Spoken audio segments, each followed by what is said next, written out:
कपड़े धोने वाली बहू। शादी के पहले से ही विभा को कपड़े धोने का बड़ा शौक था। कभी नल के नीचे तो कभी तालाब के पास। अरे मेरी नीली वाली लुंगी नहीं दिख रही है। विभा की अम्मा, कहाँ रखी है लुंगी? अरे वो तो विभा ने परसों ही धोकर रखी थी आपकी अलमारी में, देखो वहीं होगी। वो ना मैंने आज धो दी, मुझे लगा कि गंदी हो गई होगी। अरे कैसे गंदी हो गई थी? उसे तो मैंने पहना भी नहीं। हे भगवान, इस लड़की के कपड़े धोने की आदत से परेशान हो गया हूँ मैं। जितना तो घर में राशन नहीं आता, उससे कहीं ज्यादा डिटर्जेंट पाउडर का खर्चा है। इसकी शादी करवा दो, शादी जाए अपने घर में ही करे काम, फिर चाहे घर के कपड़े धोने हो या पूरे गांव के। हाँ ठीक बोल रही हो, देखता हूँ मैं कोई लड़का। वो दिन भी आ जाता है जब विभा को देखने लड़के वाले आ जाते हैं। लड़की मुझे अच्छी लगी। होने वाली सास कहती है, बेटी अगर कुछ पूछना है तो पूछ लो। वैसे तो हमारी लड़की बहुत ही शर्मीली है, जो बोल दो वो मान लेती है, इसे क्या पूछना होगा। अरे कैसी बात कर रही हो माँ, मुझे इन लोगों के घर रहना है, सवाल तो कई है। हाँ हाँ बेटा, पूछ लो ना, क्या पूछना है। आप लोगों के घर कपड़े कौन धोता है? सास का मुंह बन जाता है।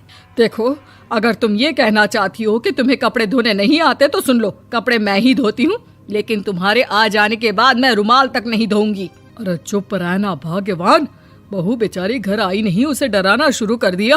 वो क्या है ना बिटिया, अभी तक तो ये कल्लू की माँ ही धोती थी, लेकिन अब तुम्हारे पापा तो दहेज में वॉशिंग मशीन देंगे ही।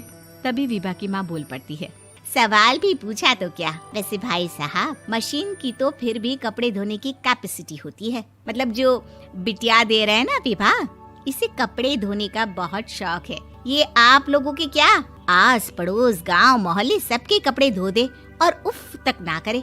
बाहर देखा नहीं आपने कितने कपड़े सूख रहे हैं? सब हमारी बिटिया ने ही तो धोए हैं। बस भी करो ना माँ, शर्म आ रही इतनी तारीफ सुनकर। और तो और एक दाग निकाल कर दिखाओ तो मान जाओ। हाँ अच्छा, माफ करना बेटा, मैंने गलत समझा। हमें तो रिश्ता बहुत पसंद है। और ऐसे जुड़ जाता है रिश्ता कपड़े धोने का शौक रखने वाली विभा का। उसकी शादी हो जाती है कोयला फैक्ट्री में काम करने वाले कल्लू के साथ। शादी के बाद अचानक विभा चिल्लाती हुई सास के पास आती है। सासू माँ, अरे सासू माँ कहाँ है आप? ये तो धोखा है, धोखा दिया आप लोगों ने मुझे।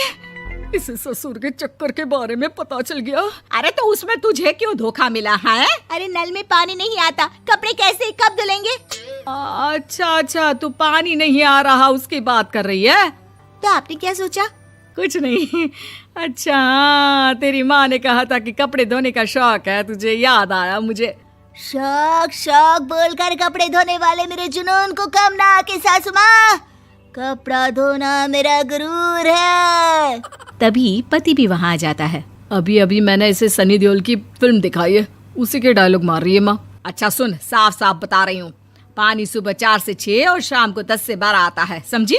विभा टाइमिंग सुनकर हैरान हो जाती है। ये क्या भूतों का मोहल्ला है? सुबह 4 बजे उठकर कौन कपड़े धोता है? 4 बजे टंकी में पानी जाता है, फिर सारा दिन धोना ना, किसने मना किया? अरे कैसी बात कर रही हैं? 200 लीटर की टंकी में कितने कपड़े धो लूंगी मैं? सुबह ही उठ जाऊंगी मैं। अब क्या था, विभा सुबह 4 से लेकर रात के 12 बजे तक कपड़े ही धोती रहती।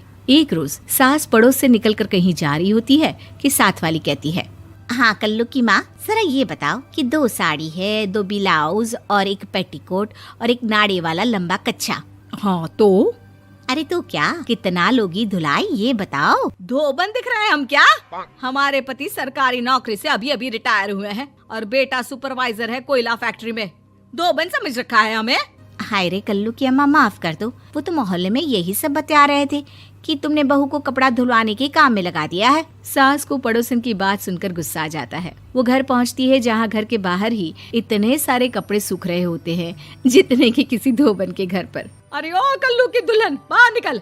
माँ जी यहीं आ जाओ, बाथरूम में चादर धो रहे हैं हम। अरे अभी हम धोते हैं, तुमको बाहर निकलो। ये आस पड़ोस वाले बोल रहे हैं कि हम बहू से कपड़े धुलवा कर उसे कपड़ा धोने वाली बना दिए हैं।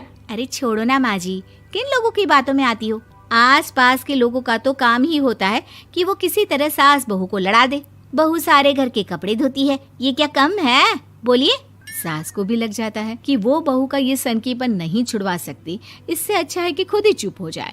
एक रोज सास और बहू मंदिर जाते हैं, जहाँ सास की साड़ी वहाँ खड़ी भीख मांगने वाली से मिलती है। माँ जी क्या बात है, आपकी साड़ी उस भिखारन से कितनी मिल रही है ना? हाँ हाँ देखो तो, दोनों की साड़ी मिल रही है। क्या बात है कल्लू की अम्मा, तुम खुद को तो अफसर की बीवी बताती हो और ऐसी सिंपल सी प्लेन साड़ी पहनकर घूमती हो। सिंपल और प्लेन नहीं है ये साड़ी। तो क्या सोने के धागे से फूल बने हैं? कुछ भी सासू माँ, कुछ भी। हाँ बने थे इस साड़ी में सोने के धागे से फूल। मेरे पति लेकर आए थे मद्रास से स्पेशली मेरे लिए 10,000 की। ताहे भाई साहब इस भिखारन के लिए भी सेम टू सेम साड़ी लेकर आए होंगे 10,000 की। सास उस वक्त तो कुछ नहीं कहती, लेकिन बहू के साथ घर आती है और अलमारी से एल्बम निकाल कर लाती है। ये साड़ी देख रही है, ये वही साड़ी है जिसे मैंने अभी पहना था। इस साड़ी में ये जो चमकदार फूल दिख रहे हैं ना, ये सोने के धागों से काढ़े गए हैं। लेकिन तू लोकल वॉशिंग मशीन ब्रश से घिस घिस कर सारे फूलों को निकाल कर साड़ी प्लेन कर दी। मुझे माफ कर दीजिए सासू माँ। और तो और, जब मैंने तुझे तेरी गलती के लिए कुछ नहीं कहा, लेकिन तूने तो सबके सामने मेरा मजाक ही बना दिया। क्यों? बहू को समझ में आ जाता है कि अब से उसका कपड़े धोना